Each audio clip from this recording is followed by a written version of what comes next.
Hey, what's up, guys? Chad Hermansen here with Mental Edge Training Coach. Thank you for visiting the channel. Today, we're going to be talking to Mike Littlewood, head baseball coach at Brigham Young University.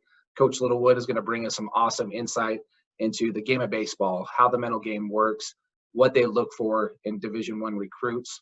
Before we dive into the interview, if you feel like you need any help in regards to your personal development, working on your mental skills in the game and in life, head over to my online course at mentaledge.training. All the information is there for you to view and go over. It's a membership site, so take a look at it.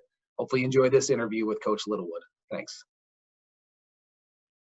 Hey guys, what's up? Today we have a very special guest, Coach Mike Littlewood, head coach at Brigham Young University. I've known Mike for a long time. He's been coaching for almost 25 years. This is his 8th year at BYU, and he coached 16 years at Dixie Junior College. Coach Littlewood, welcome to the call. How are you, man? Hey, Chad. How you doing? Thanks for having me. Absolutely. Coach, I wanted to bring you on today. Number one, we've known each other for a long time. So I grew up in Salt Lake. You started your coaching career at Alta High School, where I would have went to high school, and you actually would have been my head coach. I didn't know that. That's awesome. Yeah, I wanted to walk our guys through your playing career, and then obviously you became a coach. Like, how did you become a coach? So if you can, walk us through your whole playing career up until where you are at BYU now. Yeah, I mean, I went to Taylorsville High School. My sophomore year was the very first. I'm dating myself, but my sophomore year at Alta or at Taylorsville was the very first year that school opened, and we just happened to have a bunch of really good baseball players. We came from Cottonwood and Kearns and the Taylorsville area. I think that year we started like 7 freshmen, 1 sophomore, and a senior on our high school team. We didn't have a home field for 2 years. Had to play everything on the road. But I mean, I think really I loved baseball before that. Little League, I went to the Western Regionals in San Bernardino a couple of times. I mean, so with Kearns, and so I kind of just grew up loving baseball. Went to BYU, and was an okay player there, and got to pro ball and realized I wasn't really good at all. And that's probably what pushed me into coaching really, really quick. And so, man, I think I've been, except for the year I played professional baseball, I've coached since I was 19 years old. For Coach Steve Cramblett, he called me when I was in between my freshman and sophomore year at BYU and said, "Can you coach our Legion team?" And I said, "Yeah, great." So I was 19 coaching a bunch of 17 and 18-year-olds. And that's when I really fell in love with coaching and knew that that's what I wanted to do. And the rest is history. Yeah, we were, it just seems like everywhere I've gone, I've had great opportunities and been at great places with great support. Alta High School was awesome. 3 years there. The parents were so supportive and building a new field for us, a new scoreboard. And it seems like everywhere I've gone, it's just, we've had that kind of support that we can just make upgrades and do some special things. And Dixie was awesome. I mean, our kids grew up there, and 16 years, that's a big chunk. So the first 10 years we were a junior college, and we went to the Junior College World Series 4 times, took second place in 2001. And that's kind of that year in 2001 was all coaching and not on the good side. We had a 1-run lead in the 8th, and I make a pitching change and we lose it by 1 run. And then in 2004, we win it. I mean, we win the national championship. So there's some great, great memories at Dixie. And I think really for me, every job I've gotten, Alta, Dixie, and then BYU, I haven't really pursued, and it was the only thing I wanted to do. You know, I refereed college basketball for the 16 years I was at Dixie, and I was happy, content, and I could have done that the rest of my life. And then the BYU opportunity came up, and it was a perfect fit. And my administration is super competitive, and they want to win just as bad, if not more than I want to win. So there's some nice synergy there. That's awesome. So when you kind of was it 1 year of pro ball? A year? Yeah, I played 1 year of pro ball. Yeah. So at that point, you decided, look, this probably ain't for me. I'm going to get into coaching. What was it about coaching that kind of drew you to that? Was it just the love of the game, or was it really like you started to kind of teach and you're like, man, this is kind of fun? Well, I think every aspect about coaching, I've developed decent leadership skills over the years, and I've always, even as a player, I thought about strategy, and not only when a coach would say, do this, bunt, steal, hit and run, whatever, I would think of the whys. Why are we doing this? Instead of just okay, I'm just going to do this, because I would try to think deeper and really not even try to think deeper. My mind would just kind of go there. And so I think I've always had the coaching mindset. I feel like I can deal with a bunch of different type of people. We have to be able to do if you go into coaching, especially at a higher level. It's more of a, you think of all the different people you have to deal with at a high level, especially at the D1 level. It's boosters are a huge part of what we do, fundraising. And then really you're almost a counselor and a second parent to all of your players, and 35 different personalities that you have to try to get the most out of. And if you just treat them all the exact same, then I don't think you're going to be very successful as a coach. So you kind of have to know how to massage people's egos and show them you care about them in a specific way. I mean, there's a lot that goes into it. Once you keep, once you make it your career, and that's what you're going to do, it's a 24/7 nonstop job. I bet. Do you have any specific stories? You don't have to certainly name any names by any means, but you mentioned you're a counselor. It's all like you're coaching from a baseball perspective, and you're coaching and counseling in life.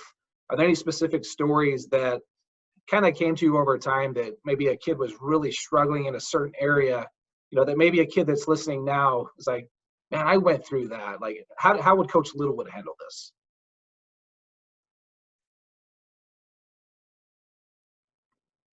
Well, a lot of them were tough, but some of the most special memories I have are of conversations I've had with players that are non-baseball. I had a player at Dixie come into my office, and he was just sobbing, and I kind of talking about trying to get to a little bit more in depth of what was going on, and he actually said he said to me, and I have pretty strong faith, obviously as a member of the Church of Jesus Christ of Latter-day Saints, and it's a big part of my life.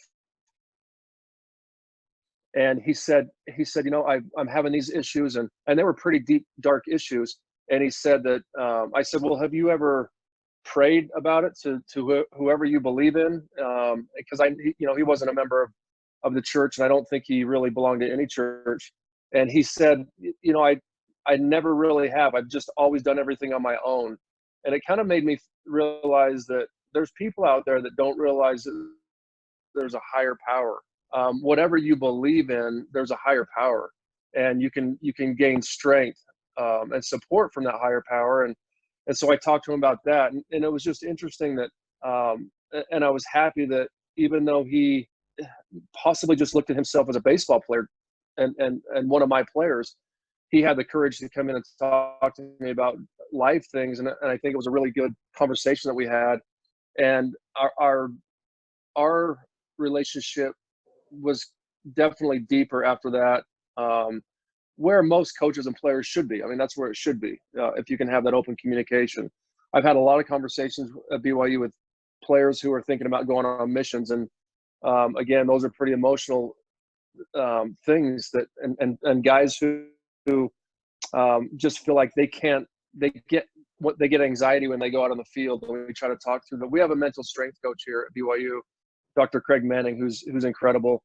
Worked with the U.S. ski team and works with the Milwaukee Bucks and Red Bull athletes, and I mean he's really good.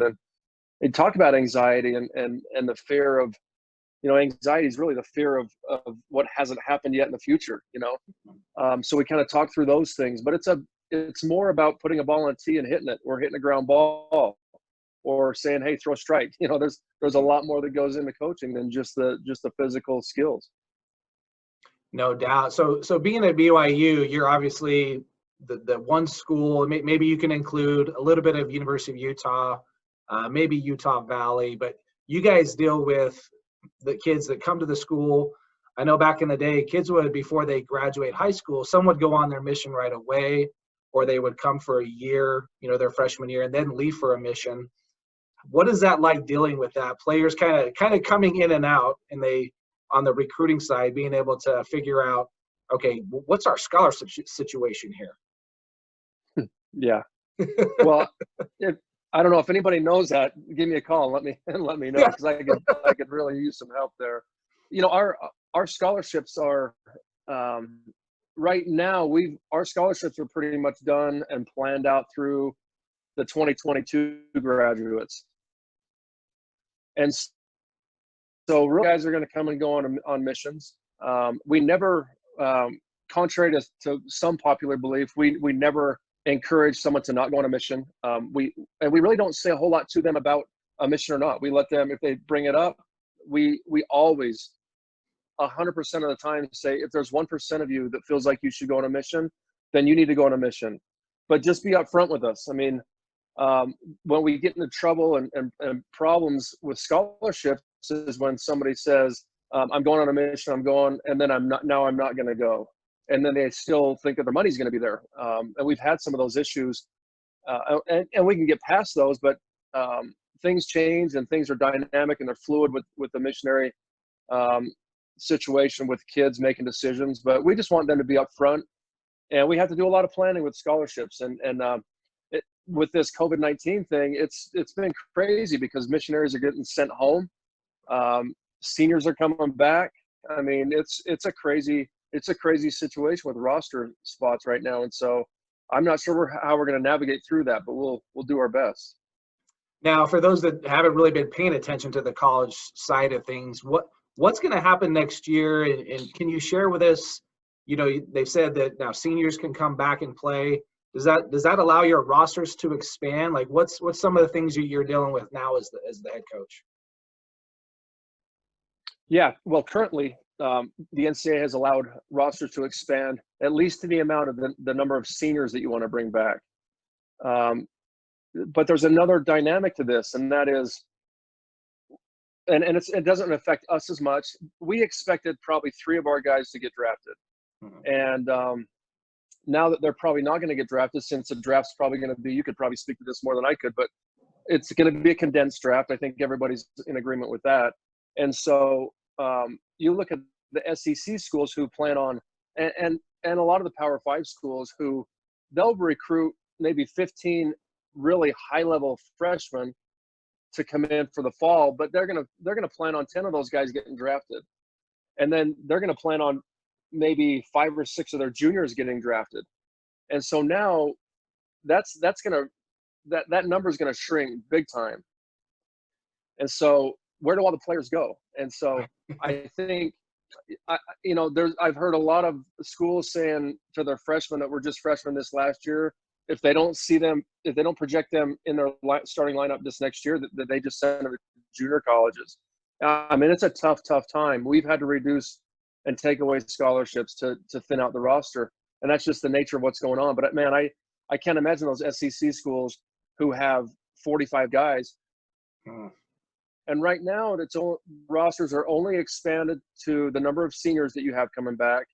But I know the ABCA, the Baseball Coaches Association, is trying to make a push to expand rosters to allow those freshmen to come in. But still, at the end of the day, you have to have 35-person roster before you start your season, and you can't have any extra money. We get 11.7 scholarships, and that's not going to change. And so, the only thing this year, the caveat to that is, we can put our senior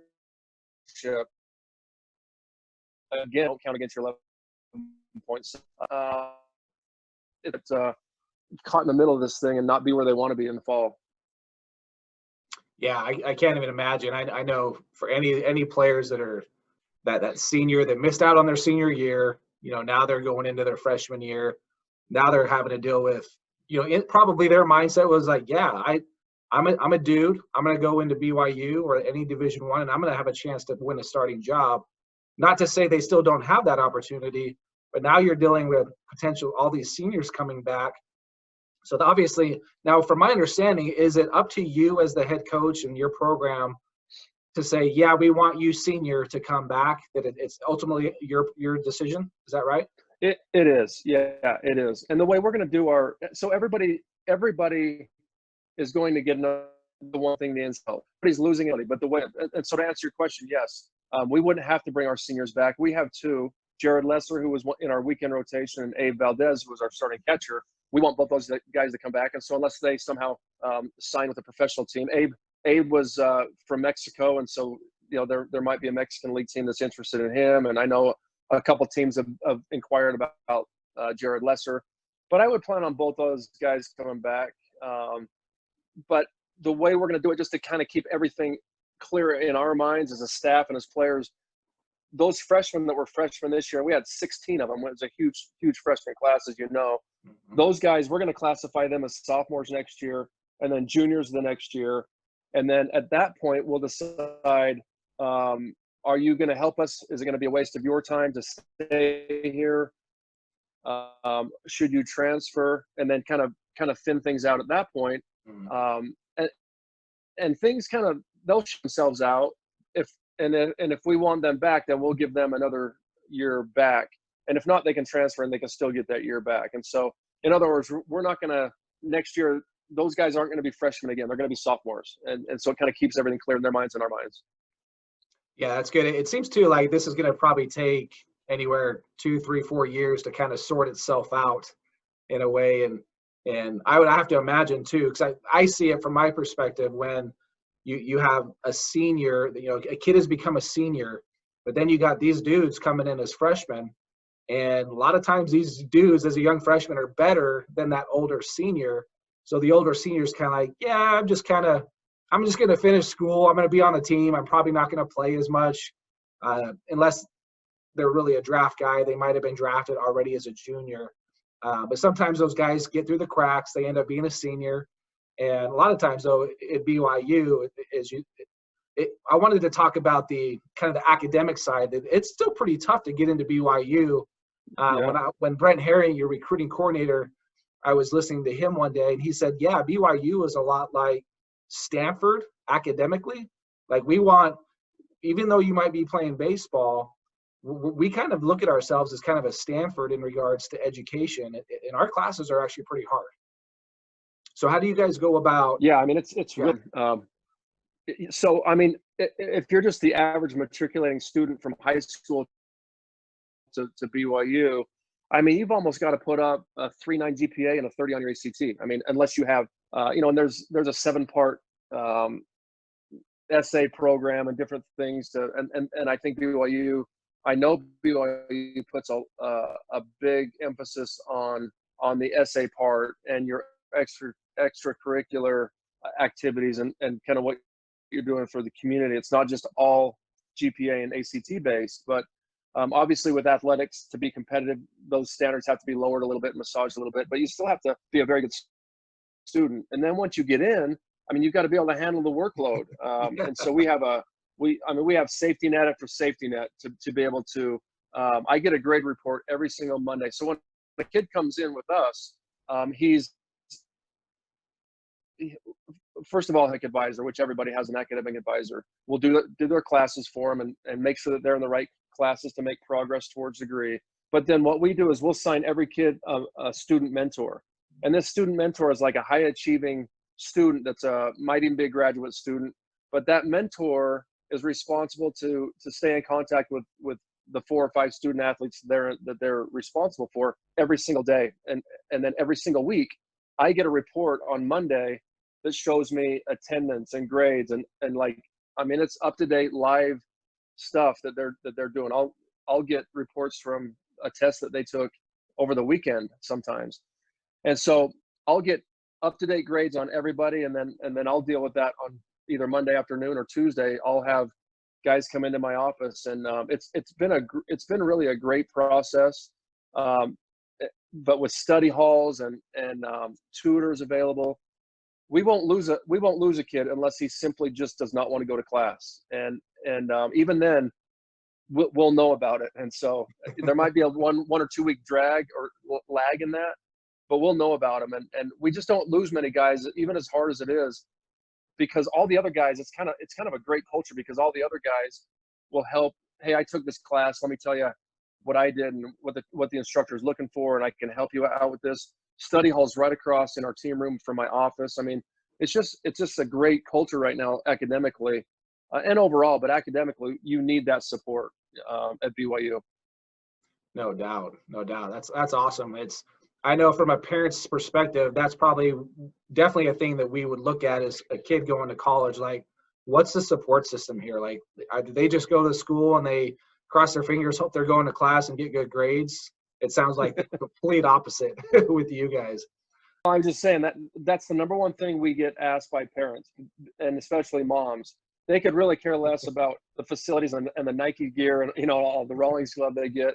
It's what support systems do you have in place academically? And honestly, that's why they're here. I mean, that's why they come to BYU. That's why they go to any Division I school is to get a degree. And although they may not know it at the time, I've seen many more of our players graduate, get a job, and be productive and have families than I have seen go play pro ball. I mean, and we have a few go play pro ball. I think we have 10 or 11 playing pro ball right now, and they're doing well.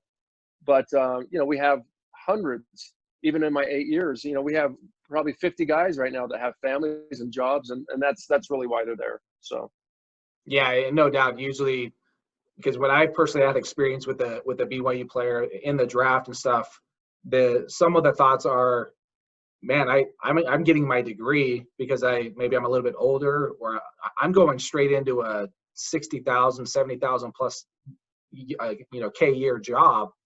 Yeah. Do I want to do that, or go get kind of chump change in A ball and just hope I play? So it's kind of a different mindset. Sometimes it's kind of hard to understand if you're outside of the church, like you don't want to play pro ball. Like that's all you should want to do.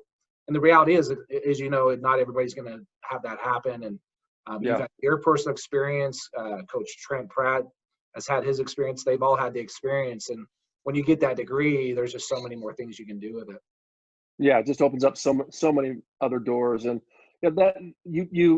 I just want to touch on one of the things you said, is because I feel that same way, that you don't want to play pro ball. Are you kidding me? Why are you playing here then? Yeah. And I think when I first got to BYU, if I were to ask that out of the 40 guys that we had in the fall, maybe 8 or 9 would have said, yeah, I wouldn't mind playing pro ball, but now I would think out of the 30, there's always a few that don't. They're going to go do their thing. But I would say 30 to 35 of them. And the ones who don't, that's okay, as long as they're giving everything they got. I mean, our mantra is all in, and you have to be all in and doing everything to your utmost ability, weight room, classroom, off the field, everything to help this team win. And if you're not, then you're just not going to survive here. But I would say now it's probably a 30 out of 35 that want to play pro ball. But they also have that perspective that if I don't, I'm going to have a great degree. Our alumni are so incredible.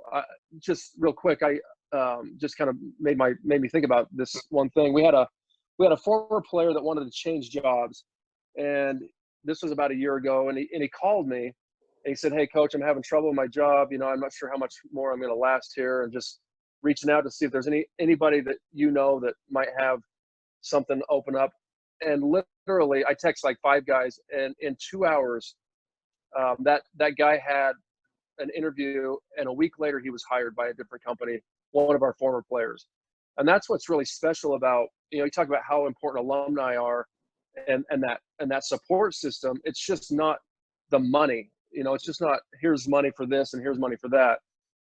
It's rubbing shoulders and telling stories and having guys from the 60s talk to the guys from the 2019 class, and have them all together at our first pitch dinner and stuff. But when it gets real is that those kind of life things, having an interview, offering a guy a job, and he's doing great now, that's providing for his family. I mean, that's what the alumni system's all about. And so when you say you're in our BYU baseball family, they're not just words. Those are, it's real, and stay in touch with those guys. No doubt. Yeah. And I think that's sometimes the appeal of being a D1 player. It's sometimes we talk a lot of the kids that there's only so many kids that can go and play at the D1 level and actually play and compete right away as a freshman. Sometimes they got to take their lumps, their bumps, and a lot of times they don't get into that lineup, say their sophomore year. And sometimes the advice is, well, if you're in that boat, which a lot are, maybe you do go the junior college route, to continue to get bigger, faster, stronger, improving your maturity and your mentality, all those type of things. But I can see why the end goal is to get to a D1 because of you finishing your degree, and then also you got the alumni that can always help you out in life and with your job. Yeah, no doubt. I thought that I had too, as we're talking here. So you are at a church-based school. A lot of questions I get are, do you have to be a part of the church to go and play and compete at BYU? I think this year on our team we have 12 or 13 guys that are not members of the church, and I think it's really, really important for our program to have a good mix. And the one thing you have to do is live by the honor code, and you have to be a good person, good character, be a good fit. Watching him on the field is just such a small percentage of watching his at bats or watching him field the ground ball. You have to meet a certain standard, of course, to be able to do that and run and lateral quickness and all that stuff. But especially for BYU, you have to be a good teammate. You just have to, and you have to be a good fit. And if you're not that, then all the other skills really, really don't matter. There's been guys we passed on in the past that everybody's. What's awesome about this whole thing too is with our networking system, guys are honest with us, and they'll go, "Hey, he's not a BYU fit," and that might be his coach or his travel ball coach or a scout. Mm-hmm. I think you and I have had conversations about that before. Like, tell me about this kid. Good, great player, probably not a fit. And that, for us, that saves us a lot of heartache, a lot of money, a lot of trouble. The kid who's coming in too, who just simply is going to come in for a year and probably not feel comfortable and then have to go somewhere else. And so, but I would say that the 11 or 12 or 13 guys that are on our team right now, one of them, Noah Hill, came in from Texas, played for 4 years, ended up being our starting catcher last year. And then he's on my staff this year to coaching. So that's to have a non-member. And honestly, there's sometimes I'll go to Coach Harry and Coach Pratt. Is he a member of the church or not? I can't remember. Right. I just don't even look at it that way. It's not the way I think. So anyway. Yeah. And that's a whole other really conversation too, is like, okay, well, do you treat members better than a non-member? Right. And you're saying, no, they're just people, right? I'm going to only start the members until the non-members become members. Then I'll think about it. Yeah, exactly. Yeah, it's weird. It's some of our best kids over the years have been non-members. I look at a guy like Reed McLaughlin, who's All-American. He's from Arizona, All-American freshman. All-American pitcher for us, and I mean, if you could say, oh, here's a cookie cutter member of the church or whatever, because I always hate saying, well, he'd be a great member of the church, even though he's not, because I mean, it's all about just being a good person. It really is, and there's so many of those guys. Jared Lesser's on our team right now, who is one of the seniors we talked about, is just an awesome guy, and I think it's really important for members of the church to be around non-members who are good people, and vice versa, just getting different perspectives, especially here in Utah. I don't think, we get members from Southern California and Florida and wherever around the country, and they have a little bit, I think, better perspective of what's going on in the world, but Vegas, but when you grow up in Utah and you can't turn your head, anywhere without seeing, in your neighborhood or whatever, without seeing an LDS family. It's just a little bit different when you're around somebody else. You're thinking, oh, I should be scared of this person because he's not a member of the church. It's just, and so it's great for me. And man, I don't even look at it that way. And there's no quotas, there's no standards. It's just, let's fill our roster with good people. Good to see what we can do.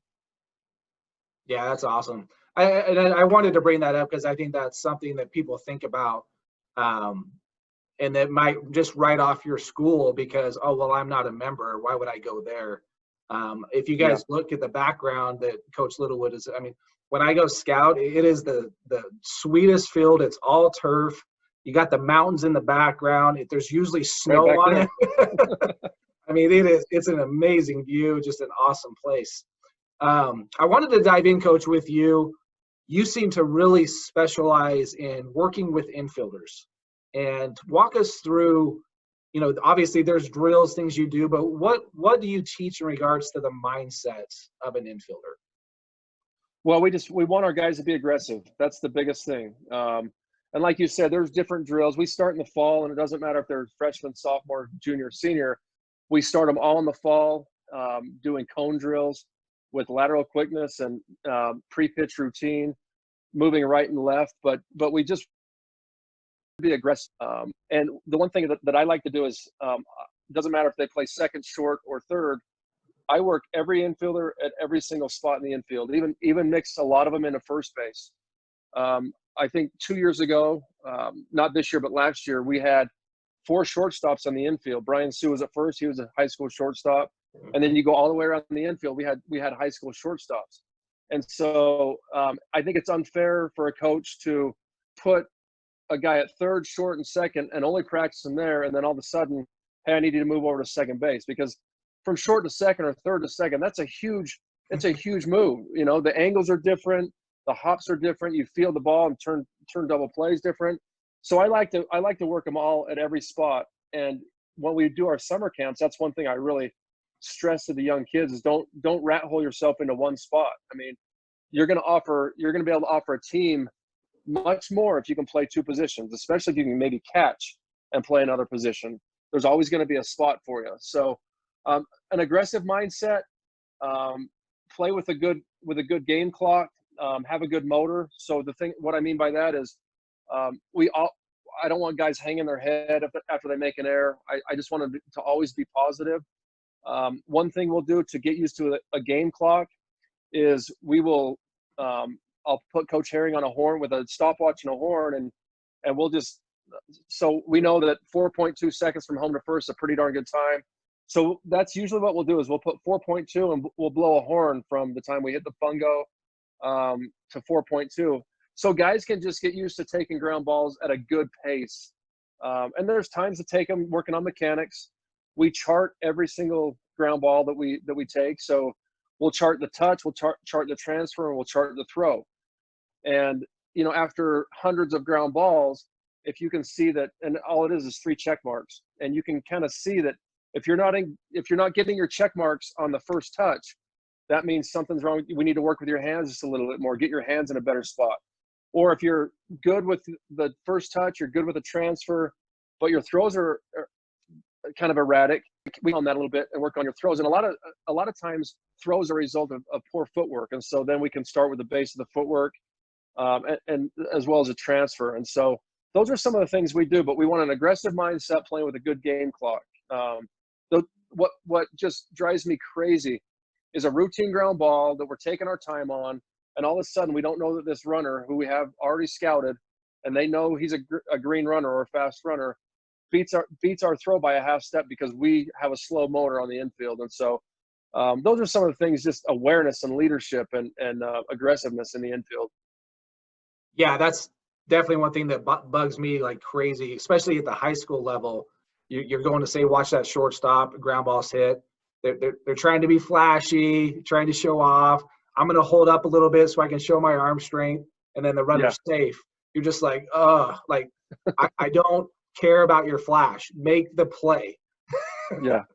Well, it's funny because over the years, some of the best infielders that Colt Sedbrook was one of them at Dixie, a club in Colorado now. Just an awesome player, played at the University of Arizona, went and played pro ball, but he had some mustard, and he'd jump across the line and do a 360. And I just remember, I remember like, okay, I'm going to let him do this for a little bit until it starts costing him a little. And he was young, but he made the comment something like, yeah, doesn't, because he'd flick his glove or do something like that. And he's like, yeah, doesn't that looks good, right? And I go, what looks good is you catching the ball and throwing it to first and him catching it. That's what looks good. And that's kind of what I like. So keep it simple, catch it, throw it, let the other guy catch it. that's for me. And I don't know if it's old school or not, but that's kind of what I like.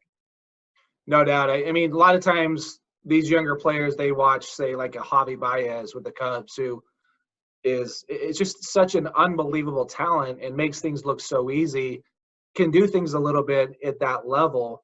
But it's like, dude, you're nowhere near that talent or level. Let's just catch the ground ball, throw it. We need outs, right? We need to get back in here and hit. Yeah, it's interesting too, because, I guess that flash, it just kind of comes. And I spent a little time in the DR, and those kids, like, they're 12, 11, 12, 13, 14 years old. They're just kind of like, they're born with that. And it's in them, and that's just, they see an older kid do it, and so they start doing it. And not many American kids can do that. They just haven't grown up. And for me, it's like, one thing that a lot of people teach is the false right step, to get around the ball. And so when guys get to us, like, hey, you're wasting steps, just keep it simple. Get to the ball, good foot, or get momentum to base, to try to get our, that one hopper that's really hit the shortstop while the first baseman is still running over there. And so if you don't work on the double shuffle, like catch it, shuffle, throw, then all of a sudden you're like, oh, what do I do? And you're off balance. And so we work double shuffle, then we work just no shuffle, getting rid of it. We try to work every arm angle that might come up. So you're running to your left and throwing back, throwing from down low. Although I really like to incorporate into our ground ball series that you kind of just don't, because not every single ground ball is going to be 1-2 hop, catch it and throw. You're going to have to do some, especially at shortstop, you're going to have to make some pretty unique throws. And I think, like, the throws at second base, the two tough ones are the ball that takes the second baseman towards second, and he's got to throw back towards first. That's an awkward throw. So I like to work on that quite a bit. The Jeter play where he jump, and then when the shortstop goes to the 4-hole, where he's got to throw from back here and make an accurate throw. Those are kind of things that if you don't work on them, it's like, how do I do it? Unless hopefully you get a kid that can just do everything, but very seldom does that happen. So I like to do that at every spot and just work some of those different things in. And that's typically when we're looking at middle infielders, the guys that can't do that, the higher level you go, that's when they basically say, okay, you're not showing the athleticism. Now you're a corner guy, right? Yeah. And you've outgrown it. You're too big. But then you had, when I was coming up, we had, Cal Ripken was one of my idols. Obviously Jeter, A-Rod, Note Garciaparra. These were big athletic dudes that could still, at their size, make those plays. And again, what happens is once they get too big, they can't do it, or they get too slow, or they just don't have the arm strength to make those type of plays anymore. Yeah, I look at Marcus, my son, who was kind of like that mold. I mean, he's 6'2", 6'3", high school shortstop, and then played USA Baseball, and he was on with that 16-year-old USA team with Chris Bryant and Bryce Harper and Tony Wolters and Michael Hermansen. I mean, just there's like 20 big leaguers. It's a big name. And then he played shortstop. But then when he made the team as an 18-year-old, there was a kid named Francisco Lindor that came up and played shortstop. And so instantly Marcus went to third base, which was probably the better spot for him. But you could clearly see Francisco had shortstop skills. I mean, he had the arm, he had the quickness, he could make the play on the run. And so that's the thing that I look at. What profiles as a shortstop, and as a good D1 shortstop, and a lot of guys can be good D1 shortstops. What's the next level guy? Maybe like a Jackson Clough, how we had 2 years ago, was 6th rounder with the Nationals. He's probably kind of a next level guy. He could make that play that's over the bag, where he figure fours 360 and still makes the throw. And that's pretty special. Or makes the 6-hole back and can plant and throw, or make that slow roller that you catch right behind the mound and barehand it and throw him out. I mean, many guys can make plays, and so that's next level. But then, so Marcus kind of was like a Cal Ripken type prototype, and didn't have that lateral quickness that Francisco Lindor did. And so when he got to pro ball, he was playing short, and then his first year of pro ball, they could see the same thing, and they converted into a catcher. And so as a player, when you think, oh, I'm a shortstop, I mean, you're just fooling yourself for the most part. And you may be a shortstop in high school, but be willing to change and be willing to go to second, be willing to go to third, be willing to go to center or left. On that same team I was talking about, we had a shortstop in left and we had a shortstop that played a little bit in center. And so just be a player, you know, that's the big thing. Just be a player who's going to help your team and be a good teammate. I mean, honestly, that's what makes great teams.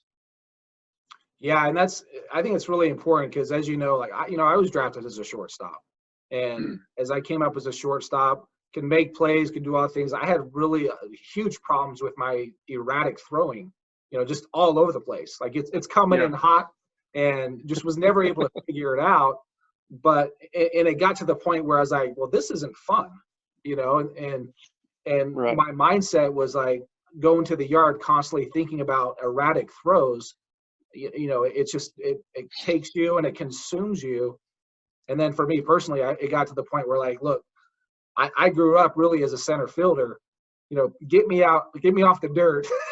Yeah. Let me go run around. Let me go roam. Yeah, let me go run around, dive for some balls, throw some guys out, and it didn't work out for me. So if you're in that boat, sometimes that happens. You know, but then you had guys like Derek Jeter, who kind of had the same issues in the minor leagues, made 50, 60 errors, but through coaching, really probably through mindset training, he was able to figure it out and say, look, no, I'm a shortstop. You know, I'm gonna do this. This is what I'm gonna do. And now he's in the Hall of Fame and one of the greatest players ever. So yeah, it's just interesting how being open to, if you need to make a position change at some point, it happens. Because when we're young, maybe like your son was, and he became a catcher, he was probably thinking at some point, like, are you telling me I'm not good enough to be a shortstop? Like, that's what you're telling me, right? Clearly, yeah. Right? Yeah, those are the exact thoughts you had, yeah. Well, and I think of, you know, we have our first pitch dinner, a fundraising dinner every January, and Jeff Kent spoke one year, did a great job, but he was an All-American at Cal his freshman year.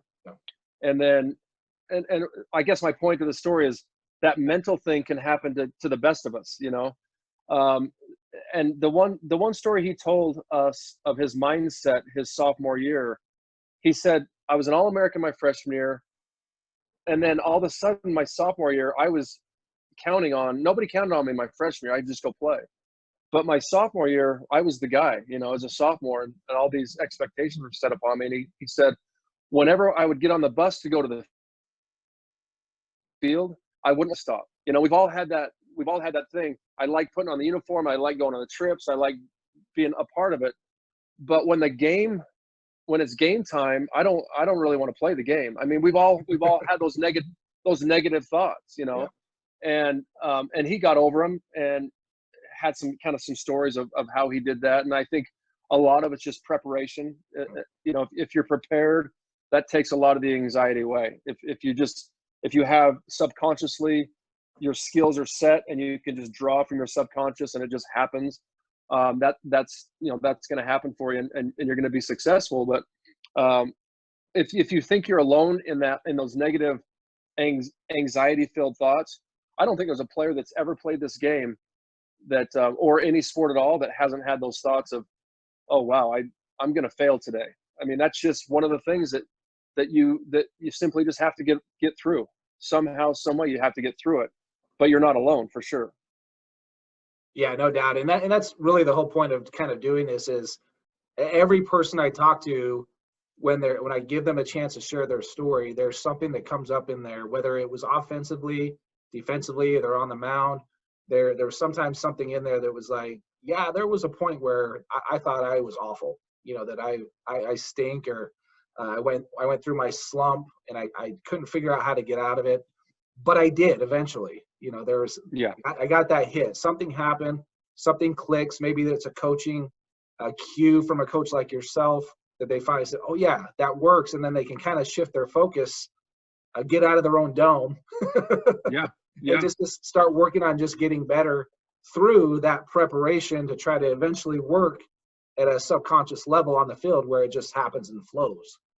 Yeah. I mean, the story I told was kind of like the negative feelings, but we've also probably all been in that where they call the zone, whatever that, where you don't, I think it probably plays itself out more in basketball, where no matter what you do, you could be looking this way, shoot this way, and the ball's going to go in, Yeah.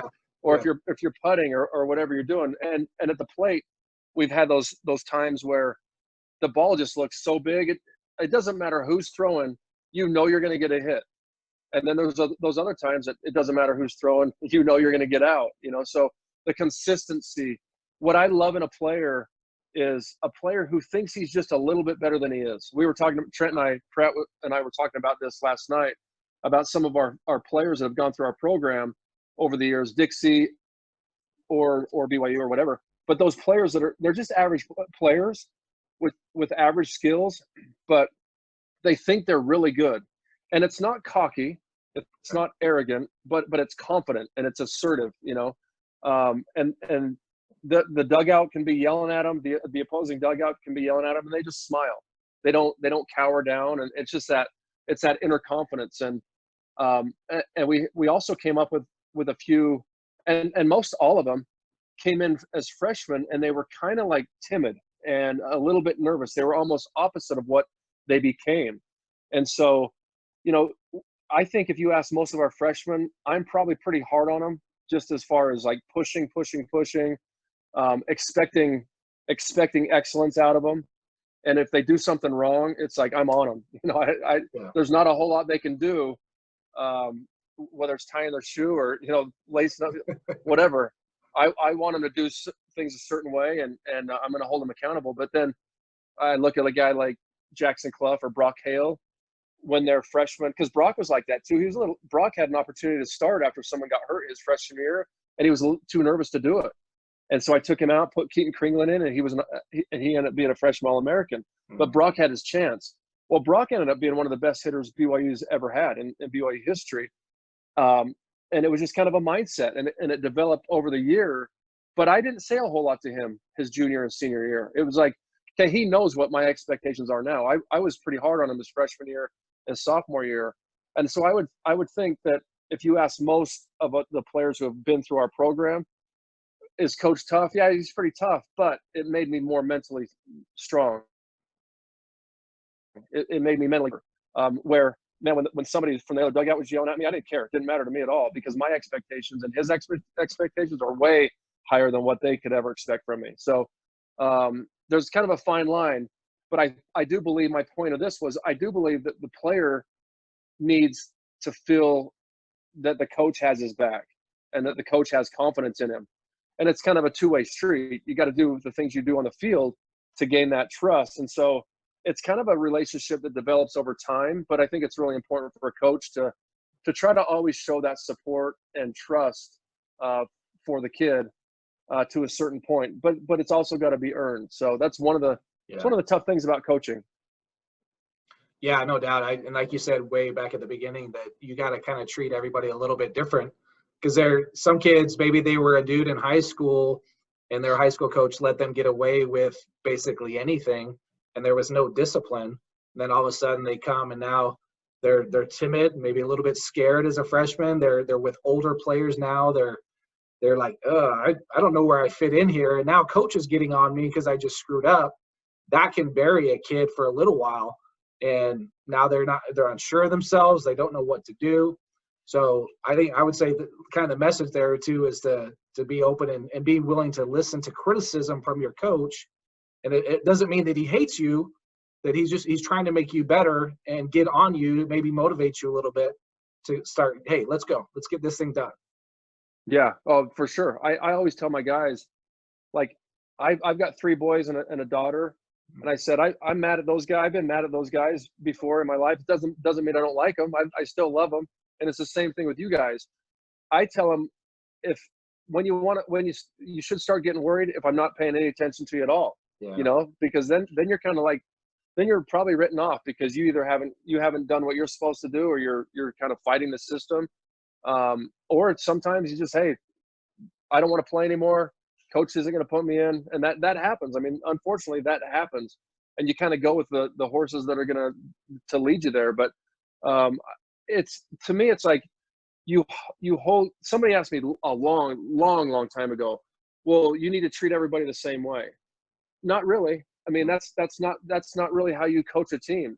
You hold everybody to the same standard. You hold everybody to the same level of accountability. But one player's accountability is going to be a little, everybody's got to do whatever they can do to help the team, give everything they've got. But more is it going to be expected out of a Jackson Clough than a freshman who's going to play 5 innings. I mean, that's just different. But they both. So you have to be able to treat them different. You have to be able to know. And I can think of, I mean, instantly 20 names come into my head. you know them.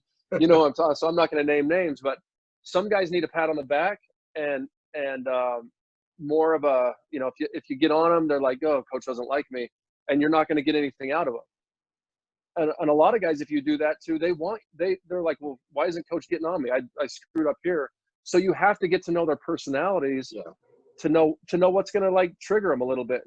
And sometimes you want to get under their skin, but most of the time you want to be more of a support figure and give them a level of confidence. But you got to know everybody differently and intimately to be able to know how to get the most out of them.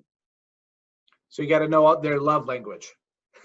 Absolutely. Right. Absolutely. You really do. You've got to know what makes them tick. Yeah. Man, this has been incredible. A lot of amazing information here. Coach, what's one thing that you would say is we'll kind of wrap it up here, but what is the one thing that you say gives you your mental edge? Oh gosh, I'm super competitive. I'll find a way. That's the thing. It doesn't matter if we're trying to build a new scoreboard, if we're doing, if it's something off the field. Whatever I do, I just put everything I've got into it. And it could be a home project. It could be at work. I mean, it doesn't matter. I put everything I've got into it, and I did the same thing refereeing. I mean, I'm OCD about some things. I mean, I tie one shoe before the other. I put one sock on me. I feel like I'm super organized, but whatever I do, I'm going to put my full heart and soul into it. And I don't do anything halfway. If I start something, I finish it. And I think that's really what over the years that it's kind of sustained me. But I at the same time, I'm also willing to listen to my assistant coaches, listen to other people, and make tweaks in the program or make changes. Because if you can't adapt, it's been said, and it's true, that every year I get a year older, but I'm coaching the same age kids. Right. That's true. The guys I'm coaching don't change. I mean, they're 18 to 22, 23. And I'm 54, and next year I'm going to be 55, and they're going to be the same. And so I have to adapt. And so, but I would think the one thing is I give everything I got all the time, and that's what I expect of my guys. That's awesome. And you still look like you're 30. So I don't know how you do it. It's the lighting. It's the lighting. You're too nice. Thanks. Well, awesome, Coach. This has been amazing. I wanted to bring on, we're bringing on different, all different avenues, D1 coaches, scouts, big leaguers, former players, just trying to get information out to kids and just let them know that, hey, you're not alone in thinking that you might be crappy or that you're trying to build your self-image. You don't know how to do it, that there's steps and things that you can do. So, Coach, I want to thank you for coming on board. Any last nuggets for us? Yeah, I would say it does. There's a place for everyone to play. There really is. But the player just has to be willing. Not everybody's going to be a D1 player immediately. But I'll always take an average player who's going to give everything they've got over a guy who wears the shirt, talented but lazy. I want the blue collar guy that's going to work. And I've just seen so many guys who are very, very average in high school that have that mindset to get better and better, and they end up being pro guys. And so if you have the dream to play college ball or junior college ball or whatever it is, there's a place for you. There really, really is. You just have to be willing to go there, get better, and see where life takes you. But don't give up the hope. That's awesome. Yeah, there's a lot of places to go. Sometimes you don't get that top D1 school or that your dream school, and you definitely guys fall into that category. Sometimes you got to go that JC route to get there, and even no matter what your JC level or at the D1 level right away, if you don't have the mindset to get better, no matter where you are, then it's probably not going to work out at either spot anyway. It's not. And then when you get to that place, if you're not willing to, here, I'll finish with this. Yeah. My biggest pet peeve is a parent who says, my kid's going to work harder than any guy you've ever had, because they just don't know. I mean, they just don't know how hard these guys work. If you don't work as hard as everybody else, and just what your parents say, because it's true, he's going to work hard, but everybody else is going to work hard. And it really comes down to the mental game, the mental mindset of who's going to take that step out of the ordinary into the great.